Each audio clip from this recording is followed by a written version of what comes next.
Hi friends, మీరు చూస్తున్న ఈ ఛానల్లో ఏదో ఒక వాహనం మీకు తగ్గ రేటుకి అందుబాటులో దొరికే అవకాశం అయితే ఉంటుంది.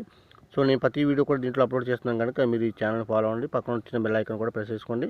ప్రతిదీ కూడా మీరు మిస్ కాకుండా చూసే అవకాశం అయితే ఉంటుంది. 2014 మోడలు. ఈ బండి బాటం కట్టించడం జరిగింది బండికి. అయితే బండికి వెల్డింగ్తో పాటు అక్కడక్కడ ట్యాకల్ చేయించడం వల్ల మొత్తం ఒక రౌండ్ కోటింగ్ అయితే దీనికి పెయింటింగ్ పడింది. పెయింటింగ్ మొత్తం బండి అయితే వేయడం జరిగింది. బాటంతో పాటు బండికి ఉన్న అన్ని కండిషన్స్ కూడా ఇంజిన్ కూడా చేయించారు. కాకపోతే దీంట్లో మనకు ఇన్సూరెన్స్ బ్రేక్ అయితే అయిపోయింది. సో ఎవరైనా బండి కొనుగోలు చేయాలనుకుంటే ఇన్సూరెన్స్ బ్రేక్ మీరు చేయించుకునేలాగుంటే బండి 1,15,000 అయితే మనకి అందుబాటులో అయితే ఉంటుంది. ఈ వీడియో నచ్చితే కనుక లైక్ చేసి ఈ ఛానల్ని ఫాలో అవ్వండి. Thank you.